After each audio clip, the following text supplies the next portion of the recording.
YouTube, what is going on? It is Sandz here, got The Last of Us multiplayer. So what we are doing today is giving you guys some tips and tricks basically on multiplayer. Didn't think that I was going to get this involved in this, to be honest with you.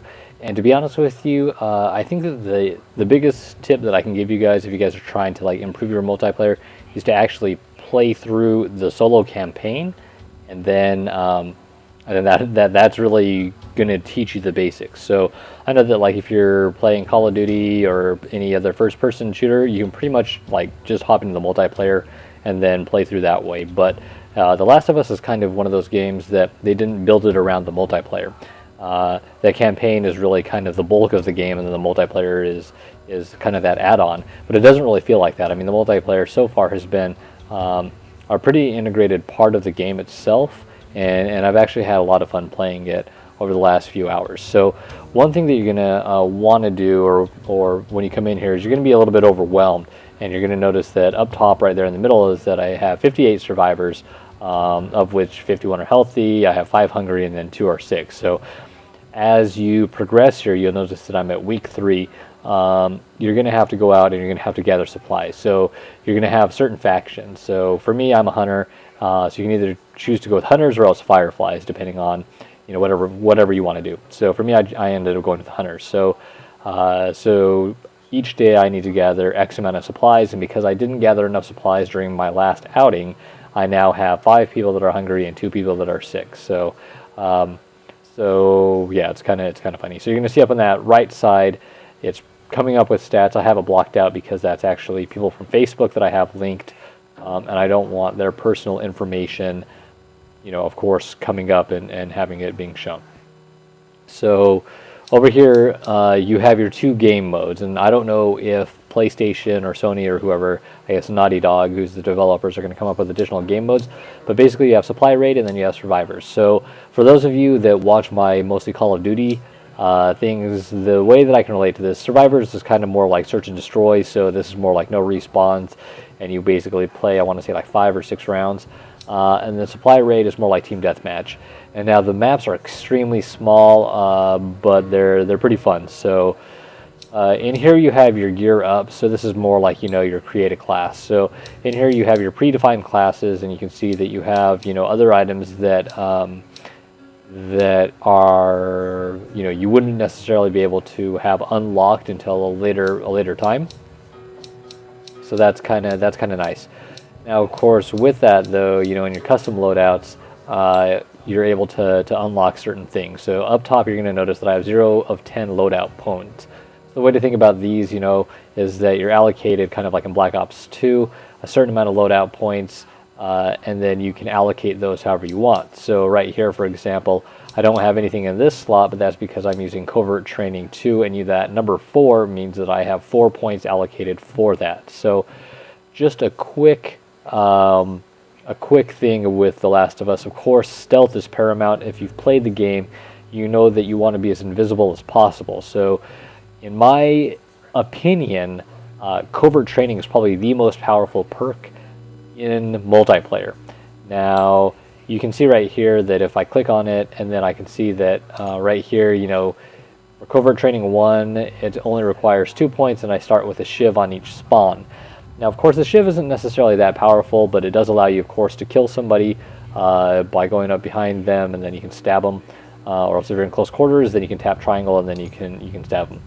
Now, at that 4 points, then you don't show up on the enemy's listen mode when you're crouch walking, which is very, very nice if you're close to them, because they'll be looking for you. So you pretty much remain invisible. Now, in this one, this is pretty pretty ridiculous, and I found this extremely frustrating. You can't be marked. So what does that mean?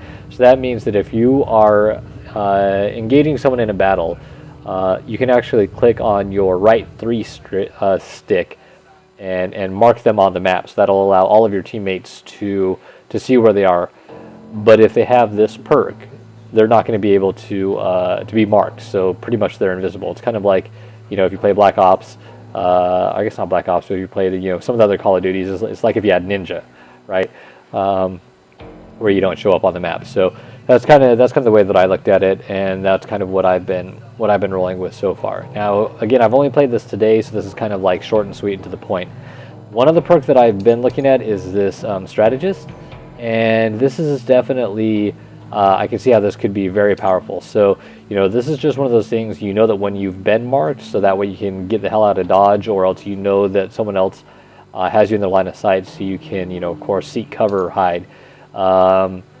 Now, of course, the second level is you've been marked, you can see enemies on the nearby radar, and you've been marked, see enemies on the nearby radar, and you can choose an ally to respawn on, and you'll be able to respawn several seconds early. So, of course, you'll be able to get back in the fight more quickly. So, I'm not going to go in depth onto all of the perks, but these, in my opinion, are probably the two most powerful perks, in my opinion, at least so far in the game.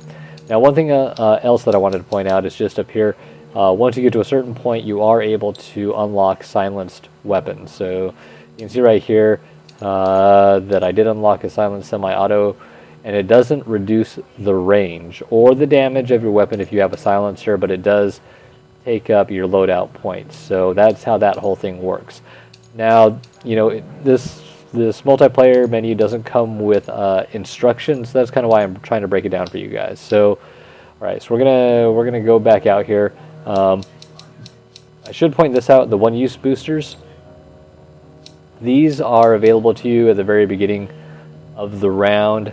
I guess at the very beginning of the game. So basically, you play through like a week, and you can elect to use them or not use them. So you may want to but you can only use them once, so that's why it's called a one-use booster. So you want to be strategic in how you use it. So I've unlocked cheaper armor ×2, so I'm able to use it, like once per, once, and then I can use it again because I have 2 of them the next round. So, but once you use it, then it's gone. I don't know if that was really clear or not, but hopefully I kind of explained it.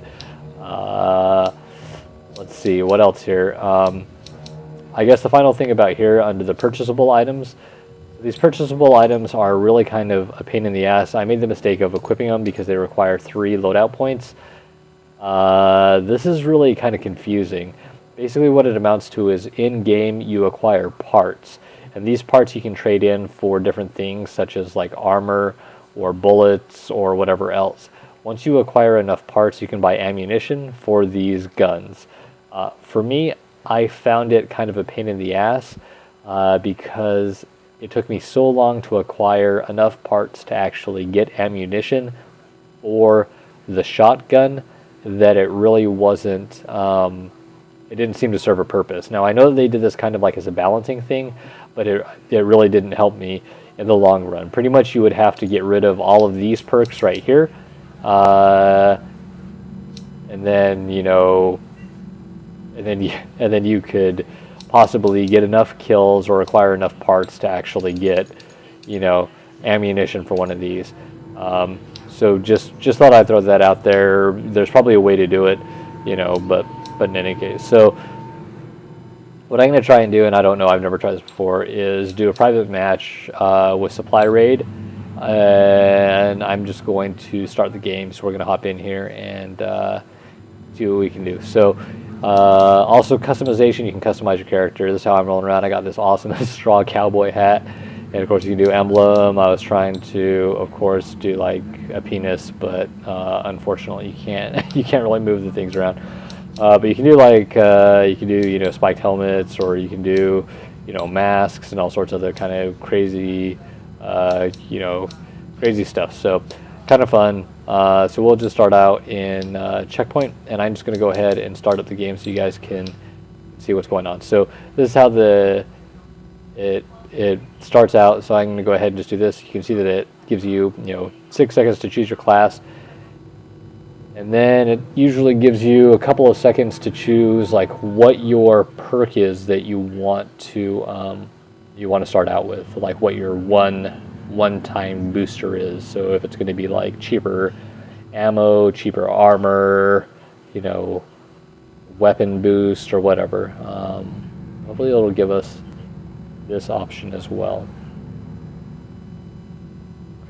It doesn't look like it's going to, but in any case. All right, so here we are. So you can see that these circles, or these white circles, are actually toolkits.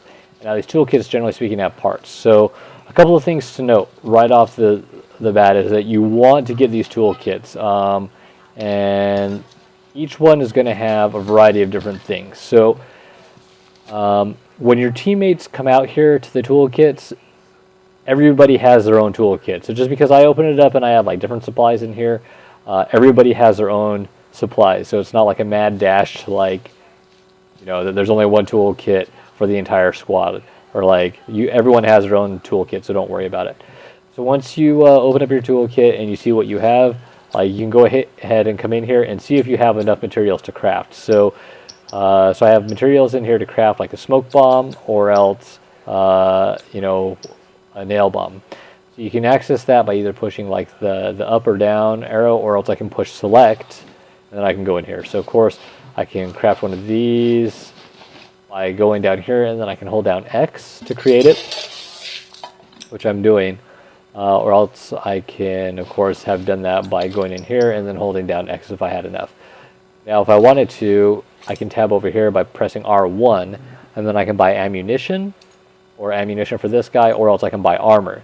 And armor is really kind of what you want to save up for, although running out of ammo, of course, really blows, but you can still, you know, punch people and get them like that. So that's definitely something to keep in the back of your mind. But armor is, I mean, you can really screw people over with armor. So so keep that in mind. Now, one other thing to really remember is don't run. I can't stress that enough. If you guys run, you're going to show up on the mini map instantly. So if you guys, like, you know, if you're running around, if you do anything like this, you're going to show up on the map. And you can see right there. Check out the mini map. You see how I'm flashing? That's how you're going to look on the enemy's map. So the big thing that you want to do is just creep around. Creep around as much as possible and just be quiet and crouch walk. And of course, you can still, you know, hold down that R2 and you can listen in. And you're going to notice down on the bottom right that meter is now refilling. That's my listen meter. Okay, so there's a perk for that, so you can choose to, like, you know, if you want it to refill more quickly or not. The other thing to do, of course, is to get very familiar with the maps, because you can climb into a lot of these buildings. If you want to be a sniper, you can do that. You know, you can scope in across. And of course, you know, they have positions that can counter you over here. There's a good snipe position up here in the middle as well. So just a couple of things to be aware of, you know, on this map. So we know there's no enemies here, but figured I'd break this map down a little bit for you. Big line of sight is going to be here. If you start on this side, you actually can see all the way down this hallway. And if you see an enemy, what you're going to want to do is click the R3 button, and that's going to tag the enemy. You're going to be able to go ahead and get the points for that. And also they're going to allow your teammates to see them on the mini-map. Now, there are health kits scattered throughout the map. So one thing that you may want to do is just save your parts so that you're not crafting medical kits. So just keep that in the back of your mind. Now, one thing that I like to do is, if I know it's a high traffic area, is I'll take my bombs and I'll just drop them, you know, somewhere like that, near a door, so that people won't necessarily see them. Now, on the other side, though, if I'm sitting here and I'm listening, if I'm an enemy, you can actually see them. So, you know, just think about that. So here I am. I'm opening up, you know, this toolkit. You know, look at that. I got a piece of wood. So, of course, the wood, if I have everything available, you know, I can go ahead and I can craft a weapon. Now, some of you may wonder, what is this new thing up there? That's a gift package. So I can craft something and I can actually give it away to a teammate if they need a health pack, if they need anything else. And that's another big thing to remember, is that in this game, teamwork is essential. So if you guys can, like, help each other out, that's really kind of the big thing. Communicate with your teammates. You'll be surprised at how many people actually have mics in this game. pretty amazing. And then don't forget that you can like really climb up on a lot of different stuff. So if you're a sniper, one thing that you may want to do is just hop up on here early, and if nothing else, just like be clicking that R3 button just to tag as many people as possible, and then just hop down here, and then just duck down, and then just hide and kind of disappear. In any case, this is kind of just the basics. Wanted to break this down for you. I'm actually kind of surprised at how in-depth the multiplayer really is.